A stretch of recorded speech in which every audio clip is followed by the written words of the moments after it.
उर्र, चल चल चल चल चल जल्दी चल हीरा। आज हमें सारा खेत जोतना है और कल हमें श्यामू चाचा का भी खेत जोतना है। हरखू बहुत ही मेहनती किसान था।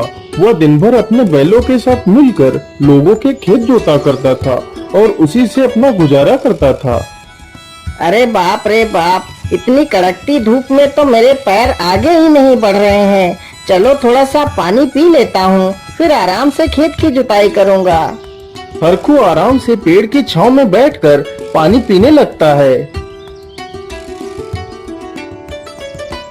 ओहो, पानी पीने के बाद तो मेरा मन थोड़ा सा आराम करने को कर रहा है। चलो चलो थोड़ा सा आराम ही कर लेता हूँ, फिर आराम से खेत की जुताई करूँगा। हरखू पेड़ की छांव में लेट जाता है और सो जाता है। तभी एक जहरीला सर्प आकर हरखू के एक बैल को डस लेता है तो बैल मर जाता है। अरे राम राम राम, पानी पीने के बाद तो मेरी आंख ही लग गई। चलो चलो अभी तो सारा खेत जोतना है।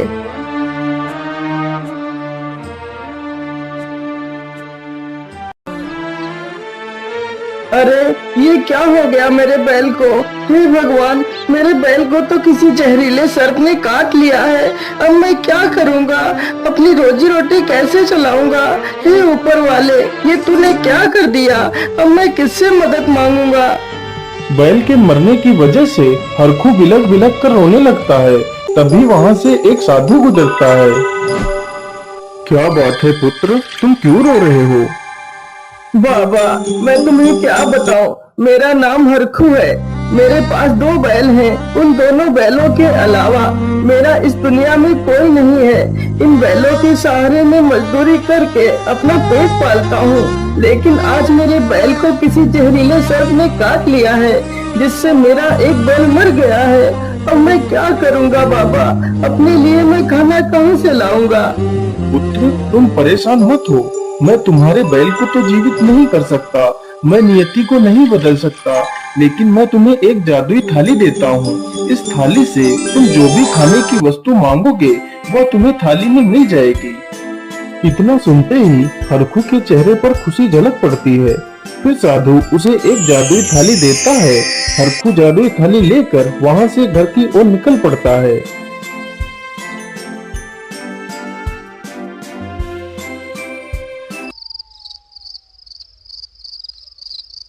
अब तो मुझे बहुत जोर की भूख लग रही है।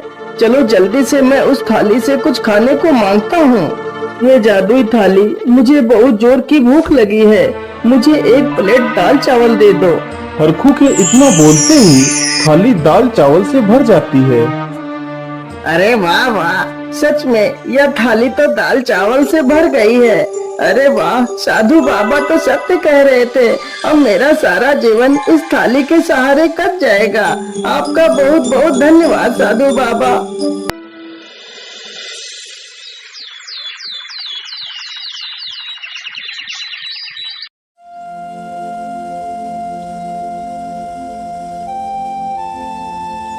अरे घनश्याम भैया, यह हरखू किसान तो कहीं गांव में दिखाई ही नहीं देता है। मुझे भी अपना खेत जुतवाना था, लेकिन हरखू का तो कोई अता पता ही नहीं है। अरे रामलाल भाई, आप यह कैसी बातें कर रहे हैं? हरखू ने तो जुताई का काम बंद कर दिया है। जब से उसका एक बैल मर गया है, तब से वह अपने घर से बाहर ही नहीं निकलता। अरे घनश्याम भैया, ये आप क्या कह रहे हैं? यह सब कैसे हो गया? फिर घनश्याम रामलाल को सारी कहानी सुनाता है। रामलाल हरखू का बहुत अच्छा मित्र था, इसलिए वह हरखू से मिलने के लिए चल पड़ता है।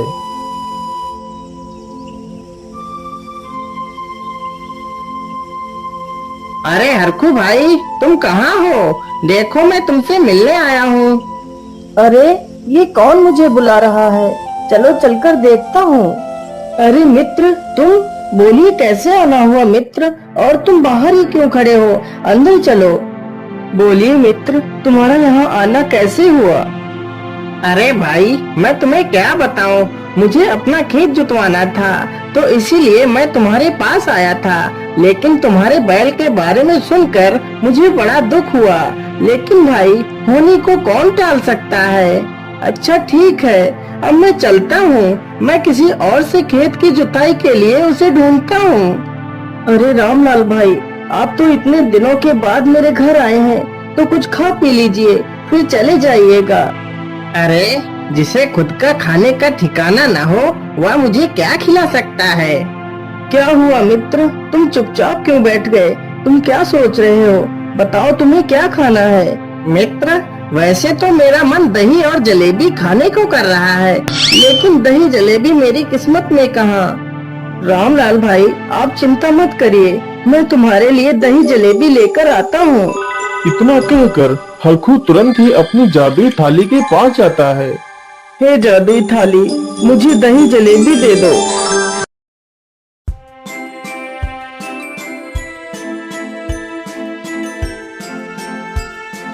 ये लीजिए रामलाल भाई, तुम्हारी दही और जलेबी।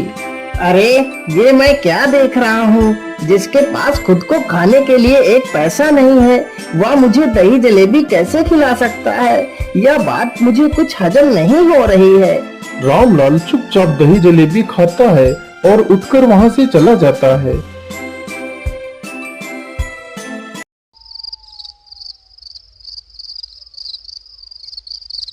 आखिर हरखू के पास इतने पैसे कहाँ से आए, और वह इतनी जल्दी मेरे लिए दही जलेबी कहाँ से ले आया? मुझे ये पता लगाना ही होगा।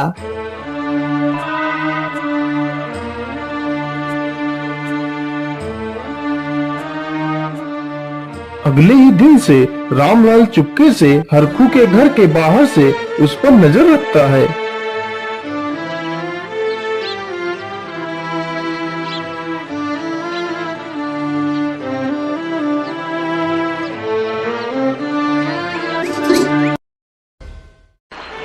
हे जादुई थाली, मेरे लिए एक थाली रबड़ी पूड़ी लेकर आओ।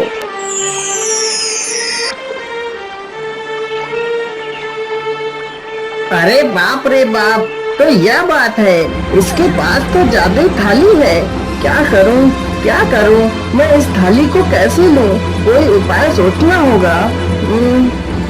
चलो मैं ऐसा करता हूँ, आज रात में ही मैं इस थाली को चुरा ले जाता हूँ।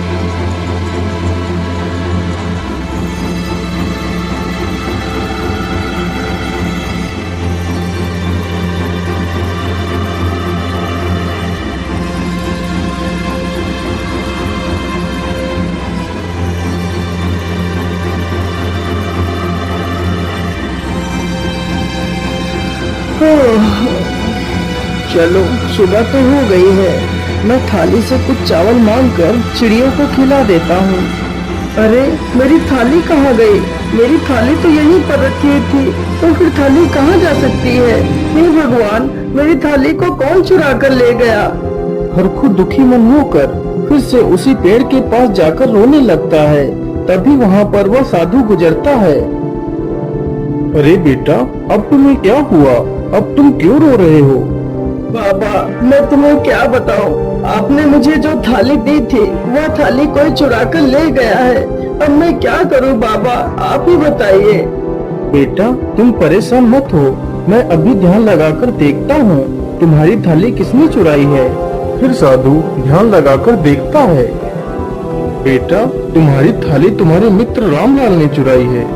लेकिन बाबा, मेरा मित्र उस थाली को नहीं चुरा सकता, वो मेरा भरोसेमंद मित्र है। बेटा, यदि तुम्हें मेरी बात पर यकीन नहीं है, तो मैं तुम्हें एक जादुई डंडा देता हूँ, उससे तुम्हें पता चल जाएगा कि चोर कौन है। फिर साधु उसे एक जादुई डंडा देता है। बेटा, तुम अपने घर के पास पहुंचकर इस डंडे से कहना, हे जादुई डंडे, जिसने भी मेरी थाली चुराई हो, उसे मारते मारते मेरे पास लेकर आओ, तो यह डंडा उस चोर को तुम्हारे सामने ले आएगा। चलो चलो, अब मैं इस डंडे से उस चोर को बुलाता हूँ। हे जादुई डंडे, जिसने भी मेरी थाली चुराई हो, तुम उसे मारते मारते मेरे पास लेकर आओ।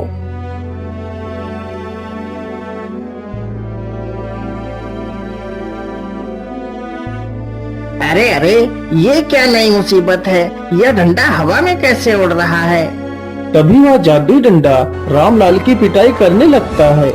अरे अरे ये क्या कर रहा है डंडे? तुम मुझे मार क्यों रहा है? अरे कोई बचाओ मुझे इस डंडे से। अरे बाप, भागो यहाँ से।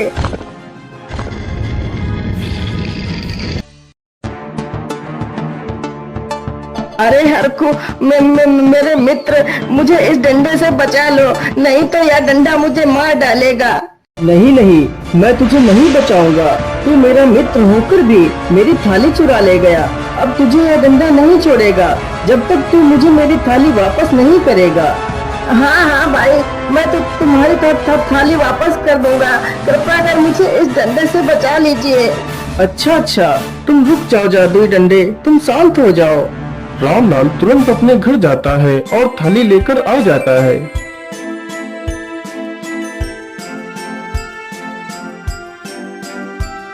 मित्र, कभी भी दूसरों की वस्तुओं पर अपना अधिकार मत जताना, नहीं तो परिणाम बुरा होगा।